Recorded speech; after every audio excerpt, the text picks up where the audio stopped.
ahayd goor hore oo subax oo dadku shaqeynay u kala tagayeen sida daraadeed ay ahayd subax sabdiya oo ay tahay subax ugu badan ee shaqo loo kala laho gaarigan iga dambeeya waxa la ii sheegay in ay saarnaayeen arday gaaraysa 20 oo sida boolisku ay sheegeen dhigtay jaamacadda Banaadir ee magaalada Muqdisho hal qof oo gaarigan saaran kama uusan harin sida naloo sheegay gawaarida kale ee إنا لله وإنا إليه راجعون إنا لله وإنا إليه راجعون مدينة وإلهي ومديني صومالي النبي محمد ويدماتي ويهلاكتي وحكهري والله حقيقة ويرتهي هدان دهان واندن بابي وايو وحي تهي وتيرانيو يا على الحمو يا qarax aad u xoogan ayaa ka dhacay isgoyska Axis Control ee magaalada Muqdisho ee afgooye waxaana booliiska oo halkan yimid markii qaraxu dhacay ay sheegeen in tiro ka badan 70 qofood halkan ay ku dhinteen marka loo eego xilliga oo ahayd goor hore oo subax oo dadku shaqeynay u kala tagayeen sida daraadeed ay ahayd subax sabdiya oo ay tahay subax ugu badan ee shaqo loo kala laho gaarigan iga dambeeya waxa la ii sheegay in ay saarnaayeen arday gaaraysa 20 oo sida boolisku ay sheegeen dhigtay jaamacadda Banaadir ee magaalada Muqdisho hal qof oo gaarigan saaran kama uusan harin sida naloo sheegay gawaarida kale ee dadku ka buuxeen ama aan ku soo keekirin ayaa ka dhacday Muqdisho qaraxaas oo dhibaato geystay dhibaato gaaraysa la sida hadal haynta hadda la haayo ama dadka ay hadal hayaan ama social media aan ku arkay taas oo ay tahay oo la dhahay in qaraxaas weyn ay dhibaato ku gaartay adiga tira cadad gaaraysa 60 ruux 60 ruux maxaa dhow waxa ka badan inta aan la ogay inta ku baaba'da baabuurti inta ku rafaaday inta ku go'go'day inta hilibki raacay macnaha dhiiga marka Soomaali cuquba baan haysata maanta waxay tahay saaka morningi waa xilligii dadka shaqada u caraabayeen koow waa xilligii ardayda waxbarasho ay aadayeen labo waa xilligii meelihii ganacsiga la wada furayay saddex maxaa haray marka dadkii ganacsanayay haday qarax lala beegsanayo dadkii shaqaysanayay qarax lala beegsanayo dadkii maxay hayto wixii baranayay qarax lala beegsanayo maanta maynan ku dhiman dawlad moonan ku dhiman nin kale oo xildhibaan nin walba dabaqiisa buu ku jiraa maanta waxa ku dhamaaday ama ku baaba'ay ama dhiigoodii iyo dhulka seeriyo waa shacabkeeni Soomaaliyeed qof kale kuma aysan dhamaanin qof kale maynan dib gaarin qof kale maynan wax soo gaar aynan jirin marka dawlad maxay tahay dawlad waxaan u malaynayaa doorashada la dhahayo 21 la galaya waxaan u malaynayaa ninka la dooran doono inuu dirbiyada u talin doono waayo waxay tahay maanta dadkii masaakiinta ahayd ee shaqaysanaysa hadiina amnigooda aan la sugi karin maxaa yaala meesha qarax baa iska daba dhacay dhibaato baa socoto mid baa dhinac lagu dilay mid baa qarax gaaray munaafiqushi loo wada muumin bay ku dhacdaa maanta waad aragteen horta intii ka dhimatay masaakiintaas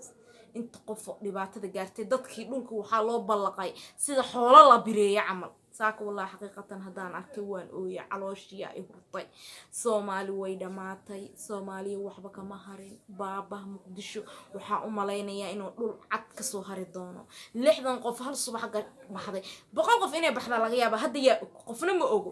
inta dhaawacantay inta dhimatay inta dhaawac lagu qaaday isbitaal ku sii dhimatay yaa cid og ma jirto qarax waa lagu baaba waa lagu halaagay waa lagu dhamaaday inti muslim ay ku dhimatay inta ay ka dhimatay horta Allah u naxariisto inti nool oo dhaawac gaartana Allah soo bogsiyo waxaan leeyahay adduunyadaanaytii horta waa mucjiso masiiba socoto waad aragteen qaraxyada kala duwan hadda waad aragteen maalin horeeyta waxa la keenay wiilal loo qaaday tababar dawladeed oo qadar loo qaaday ayagoo dhintay la keenay waxa ay ku dhinteen lama oga hooyo baa dirsatay aabba baa dirsaday waxa loo diray inuu soo tababarto maanta waalidkiisa oo wax u qabtay wadankiisa ayagoo dhinteena la keenay qof ka hadasho ma jirto qof ka dhawaaqdo ma jirto qof dhahdo ma jirto maxaa dhacay see wax u jiraan marka waxa waaye Soomaali meel kasto ay ahaato baa anaga ku dhibanahay waa waxa ugu dhibanaa maanta waad aragtay qaraxyo ka waaweyn way dhaceen yaa 14 Oktoobar dhidheel ma ahan qaraxaas dhacay maantana waxa dhacay qarax kale oo masaakiin ganacsanayso masaakiin u socotay in ay awlaadoodii iyo waalidkoodii iyo caruurtoodii wax ay cunaan iyo wixii ay cabaan ay u doonaan baasaaka waxyeelo iyo dhibaato ku gaartay dadkii waddanka u talinayay waxaa kamid ah gaarigan kale ee caasiga ah ama PL-ka dadweynuhu raacaan sida ay Soomaalidu u taqaano waxaa noo sheegay isaguna inuu buuxay oo dadkii saarnaa ay waxyeeladu gaartay gawaarida kale ee aan ku aragnay inay gubteen waxaa kamid ah gaarigan kale oo isagu qudhiisu dhammaantiis gubtay waxaa noo sheegay in ku dhawaad 4 qofood ay saarnayd oo aysan waxba ka harin sida ay noo sheegeen booliiska ilaa iyo hadda waxaa soconaya gurmad la xiriira arrinkaasi baabuurta gubatay ayaa tiradoodu ay ka sii badan tahay ilaa 10 baabuur taasaa ka dhigan in waxyeeladu ay weli aad u sii xoogan tahay sidaa daraaddeed halkan waxaa ku sugan ehelada hal saac 2 saac intaana la gaarin 60 qof baa naga baxday 60 qof oo dhimatay maanta ee hal mar leesla aasayo maxaa ka xanuun badan wax ka xanuun badan ma jirto Soomaali way dhamaatay Soomaaliya xaaladooda waxay ku sugan tahay qalqiil waayo subax walba haday 60 baxda yaa soo hari rabo cidna ma harayso haday morning kasto ama galab kasto ama duhur kasto ay 60 qof baxdo yaa soo haraayo wax soo haraya ma jirto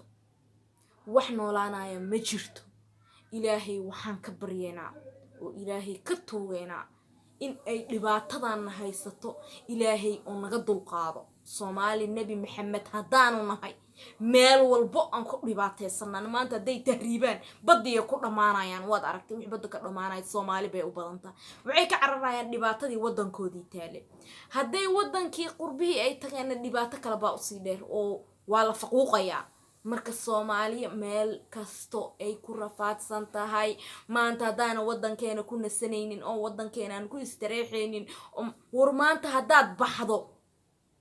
oo magaalada aado waxaad isdhaysaa adigoo nabad qaba sadnaqa doontaa maxaa kalifay inaana dad isla shaqeeyay aynan jirin dawladina shacabka la shaqeyn mayso shacabkiina dawladda maxay la shaqeeyay ayaga dhulka u dhamaanayo waayo dhibaato weyn baa socoto hadeena shacabkii iyo ummadii Soomaaliyeed iyo ummadii maxay ahayd muslimka ahayd hadeenan ayaga ayna dawladii nabadooda ayna amaankooda aynan sugi karin waa dhibaato